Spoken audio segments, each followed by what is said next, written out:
الفاظ پر. یہ مؤذن جو ہے یہ کون ہے؟ یہ مسجد کا مؤذن نہیں ہے، یہ کمیٹی والوں کا ملازم نہیں ہے، یہ محلے والوں کا ملازم نہیں ہے. میرے نبی کی حدیث یہ بتاتی ہے کہ یہ جو مؤذن ہے نا یہ اللہ کا منادی ہے، یہ اللہ کا نمائندہ ہے. یہ آ کر یہاں کھڑا ہوتا ہے، یہ صدا لگاتا ہے، کیا کہتا ہے؟ اللہ اکبر اللہ اکبر. ساری کائنات کی نعمتیں چھوٹی ہیں، اللہ سب سے بڑا ہے. یہ پیغام دے رہا ہے، اس کی صدا میں ایک للکار ہے. اپنے کانوں میں اس کو انگلی ڈالنے کا حکم دیا شریعت نے کہ کان بند کر لو، ہم کچھ نہیں جانتے. تاجر تیری تجارت چھوٹی ہے، حکمران تیری حکومت چھوٹی ہے، کاشتکار تیری کاشتکاری تیرا زمیندار چھوٹا ہے، دفتر والے تیرے دفتر کی کوئی حیثیت نہیں. اللہ کی عظمت اور اس کی بڑائی کے سامنے کانوں میں انگلی ڈال کے کہتا ہے میں کسی کی نہیں سنوں گا، میں اپنی سناؤں گا. اور وہ کیا ہے؟ اللہ اکبر اللہ اکبر. ساری کائنات میں بڑائی اللہ کی ہے، سب سے بڑا وہ ہے. بلاوا اس کی طرف سے آیا ہے، پیغام اس کی طرف سے آیا ہے.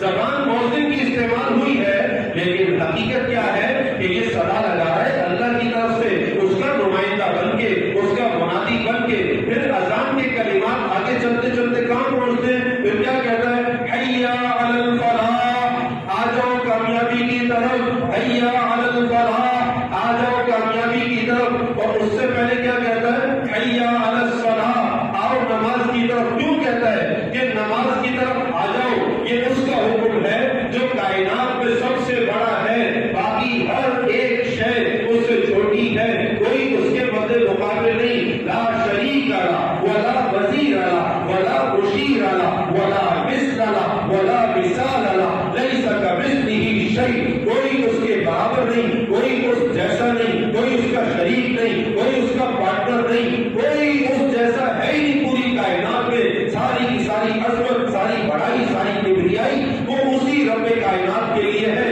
اس نے مجھے حکم دیا ہے کہ تم کائنات کے انسانوں تک دن میں 5 وقت یہ پیغام پہنچاؤ کہ وہ بڑا ہے، وہ تمہیں بلا رہا ہے. کس کی طرف؟ الصلاۃ، نماز کی طرف تمہیں بلا رہا ہے. اب جب تم نماز کا اہتمام کرو گے تو دوسری خبر جہاں دی جا رہی ہے، خوشخبری جہاں سنائی جا رہی ہے، وہ کیا ہے؟ حی علی الفلاح. جب تم نماز پڑھو گے تو گویا کہ آ جاؤ کامیابی کی طرف. تمہارے لیے تمہارے رب نے کامیابی نماز میں رکھی ہے. تمہارے رب نے تمہاری کامیابی 5 وقت نماز کے اہتمام کے ساتھ ادا کرنے میں رکھی ہے.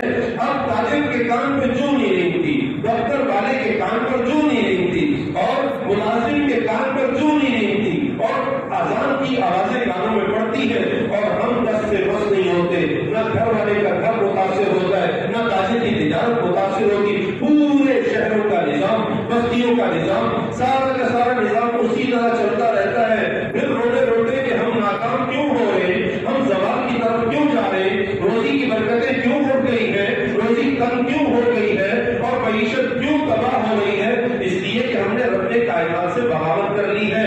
وہ ایک مرتبہ ذرا غور تو کرے، کوئی ایک سجدہ تو ہمارا اس شان کے ساتھ ہو جب میرے نبی کا فرمان ہمارے سامنے ہو.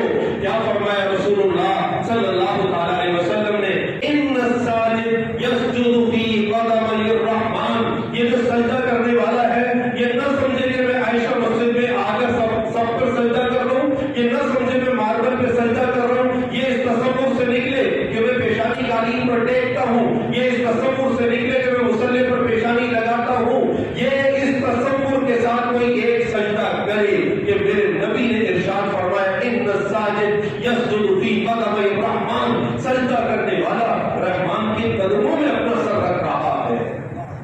جب رحمان کے قدموں میں آ کر اپنا سر رکھ دیا تو کامیابی اس کے قدم چومے گی، برکتیں اس کے قدم چومے گی. حضرت مولانا یوسف کاظمی صاحب رحمۃ اللہ علیہ دہلی کے بزرگوں میں ہوا کرتے تھے. فرمانے لگے کہ اگر 50% یہ امت نماز پر آ جائے، کتنے فیصد؟ 50% اگر یہ امت نماز پر آ جائے تو اس کا تنزل رک جائے گا، اس کا زوال رک جائے گا، امت ڈیگریڈ ہونا بند ہو جائے گی. اور جب یہ 51% نماز پر آ جائے گی تو یہ بلندی کی طرف سفر شروع کر دے گی. اللہ اس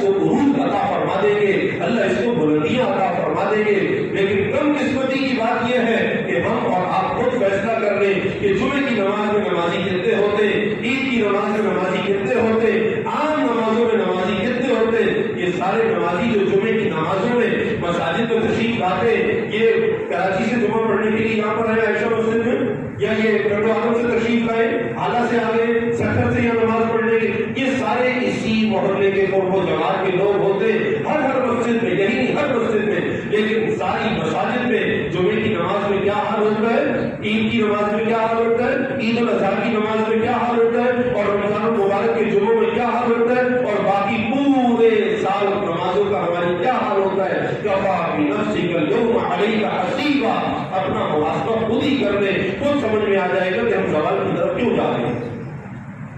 نماز 5 وقت دن میں فرض ہے، روزہ ایک مرتبہ پورے سال میں 1 مہینے کے لیے فرض ہے، وہ بھی معذورین پر فرض نہیں ہے، مسافر پر فرض نہیں ہے۔ نماز تو مسافر پر بھی فرض ہے، نماز بیمار کے لیے بھی ہے، اور نماز غلام کے لیے بھی ہے، اور نماز آقا کے لیے بھی ہے، اور نماز صحت مند اور تندرست کے لیے بھی ہے۔ نماز کسی صورت میں استثنائی نہیں ہے نماز کا۔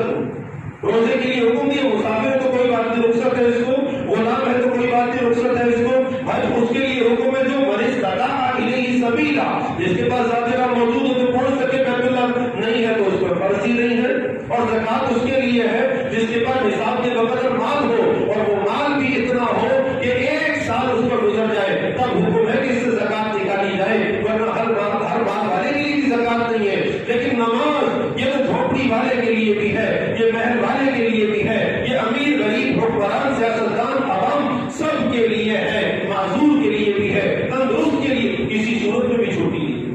اسی لیے تو رسول اللہ صلی اللہ علیہ وسلم نے آخر وقت میں جب مرض الوفات دنیا سے پردہ فرمانے کا وقت تھا، جبرائیل علیہ السلام تشریف لائے ہوئے موجود ہے حضور کے سرہانے، وہ کہا یا رسول اللہ ایک فرشتہ دروازے پر کھڑا ہے، کون ہے؟ ملک الموت ہے، یہ اسرائیل علیہ السلام ہے۔